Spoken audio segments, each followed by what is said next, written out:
So, revelations from Prince Harry, more strikes on the cards, and a big speech by Sir Keir Starmer yesterday. Lots to talk to Labour's Shadow Chief Secretary to Treasury, Pat McFadden, this morning. Very good morning. Nice to see you here. Thanks for joining us. First of all, I do want to ask you very briefly about Prince Harry, because so many people are talking about this. And I spoke to Lord Kim Darroch just a few minutes ago, former National Security Advisor, of course, about his revelations about his time in Afghanistan. And he said to me that if he'd have been advising him, he would advise against the level of detail. Do you have any concerns about some of the revelations that have come out in this book? I think people will make all sorts of comments on this, but, you know, in terms of advice, my advice to politicians like me and others is, you know, while we're seeing all this play out, it's probably not very wise for us to say very much about it. You know, I hope that in time this manages to get patched up within the royal family, but I think it's probably the best course of action for MPs not to say too much about it right now. OK, fair enough. Well, let's talk about strikes then, shall we? And this morning, the Times newspaper is reporting that the leader of the nursing union, the RCN, Pat Cullen, is saying that she's willing to meet the government halfway over pay and has suggested that she would consider an offer of around 10%, a long way short, of course, of the 19% that the union is asking for. Would Labour back a 10% pay offer to the nurses? Well, what she said shows it's a negotiation, because the RCN started off asking for a lot more than that. And negotiation is how this has to end. And what we've got at the moment from the government, instead of that, is this threat of new legislation rather than negotiation. I'm going to talk about the legislation in a moment. We'll come to that. But the problem about reaching for that right now is that's a threat to fire nurses, not to hire nurses. So, you know, the percentage that this is ended on or settled on will have to be resolved around the negotiating table. And I hope that ministers will meet Pat Cullen, we'll talk about that, but the precise end settlement has to be negotiated. But does 10% sound reasonable to you as a broad principle? Do you want to see nurses enjoying a pay rise that's in line with inflation? When we were in government, we managed to raise nurses' pay.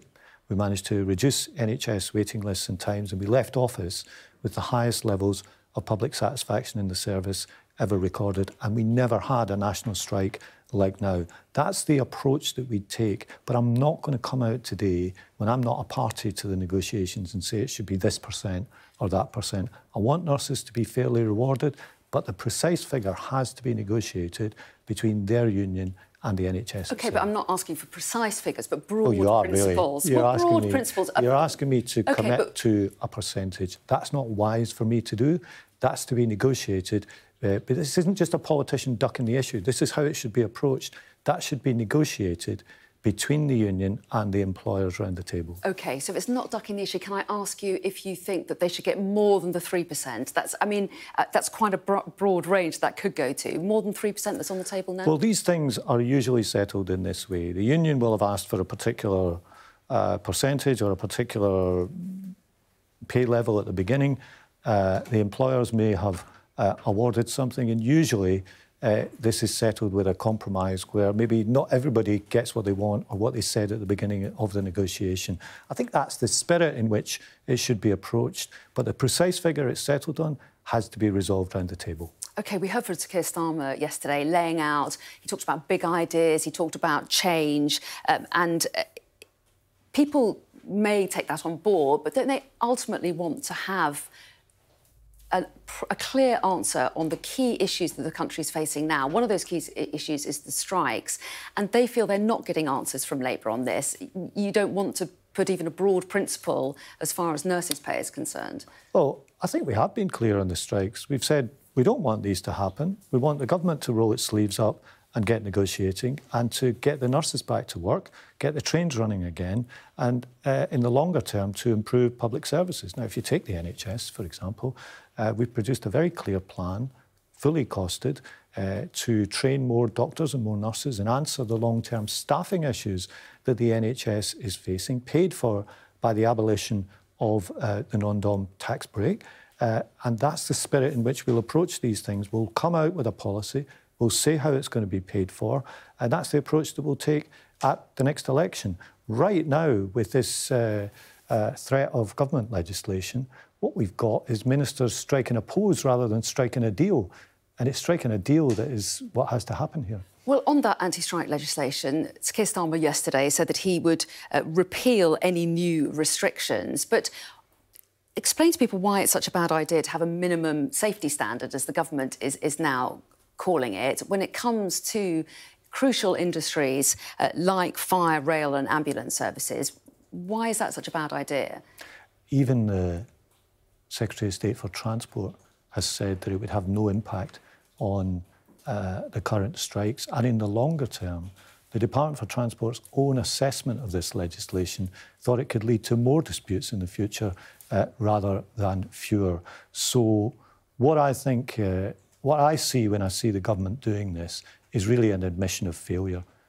They are admitting that they've failed to successfully resolve these disputes, so they are reaching for legislation which they hope will form some sort of dividing line. It is striking a pose rather than striking a deal, and striking a deal is what has to happen to get these public services back to work.